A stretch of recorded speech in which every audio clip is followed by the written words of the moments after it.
بسم اللہ الرحمن الرحیم۔ حضرت عائشہ صدیقہ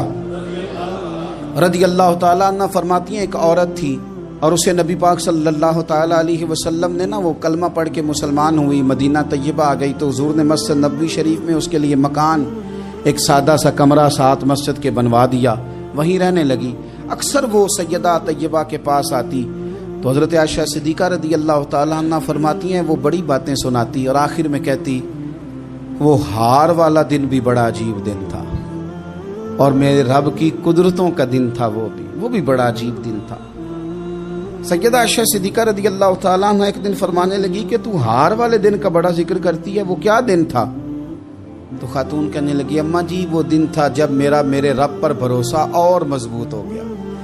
جس دن میرا اپنے رب پر توکل اور بڑھا، میرے ایمان میں یقین میں اور پختگی آئی۔ کہنے لگی میں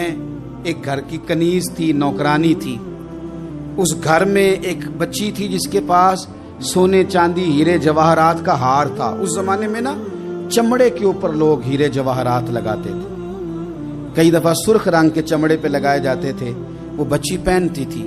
تو کہتی ہوں بچی کے اس نے اتار کے رکھا یا اس سے گرا وہ ہار تو چیل اسے اٹھا کے لے گئی گوشت سمجھ کے اور میرے سامنے اٹھا کے لے گئی۔ گھر والوں نے مجھ سے پوچھا، یہ بخاری میں موجود ہے، گھر والوں نے پوچھا مجھ سے کہ وہ ہار کہاں ہے تو میں نے کہا چیل اٹھا کے لے گئی۔ گھر میں کچھ چوری ہو جائے تو سب سے پہلا الزام کس پہ لگتا ہے؟ ملازمین پہ۔ کہتے انہوں نے مجھے بڑا مارا، بڑی تکلیف تھی، حتیٰ کہ میری شرمگاہ تک کی تلاشی، میری عزت اتنی خراب کی میں بتا نہیں سکتی۔ میں نے اپنی زندگی میں ایک واقعہ دیکھا، ایک امیر گھر میں چوری ہو گئی، ملازم کو اتنا مارا کہ وہ چارپائی پہ پڑ گیا، پولیس والوں سے اتنی مار پروائی گئی کہ وہ بیچارہ چارپائی پہ پڑ گیا اور پھر وہ اتنا بیمار ہوا اور کچھ دنوں کے بعد پتہ چل گیا کہ چور تو اپنا بیٹا ہے ان کا، پھر اس کا انتقال ہو گیا۔ اب وہ سیٹھ صاحب اور گھر والے آ کے مرنے والے کے کان میں معافیاں مانگ رہے ہیں، کان میں۔ تو میں نے ان سے پھر کہا تھا کہ یہ تو اب چلا گیا ہے، تمہارا زور چلتا تھا تو تم نے قانون خریدا اور تم نے اسے جتنا ہو سکا تم نے اسے مار پڑوائی، تمہارے پاس جو عدالتیں تھی تم نے وہاں کاروائی کی، اب ایک عدالت قیامت کے دن لگے گی۔ یہ کمزور تھا کچھ کر نہیں سکا۔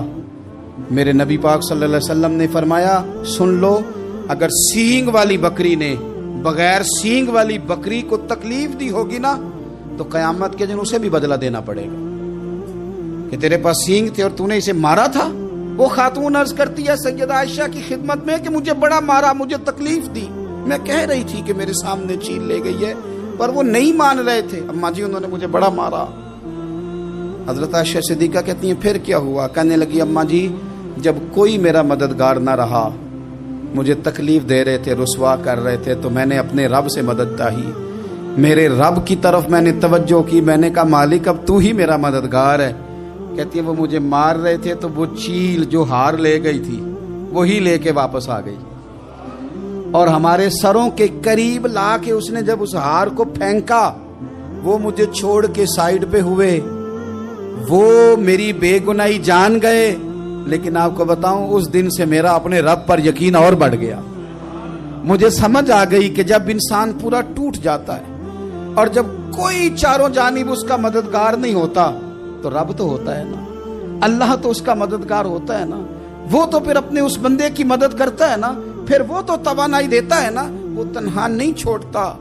وہ تو آنسوؤں والوں کے آنسوؤں پہ بڑا کرم فرماتا ہے، وہ تو قسم پرسی میں آ جاتا ہے، اس کی رحمت بڑھ کے استقبال کر لیتی۔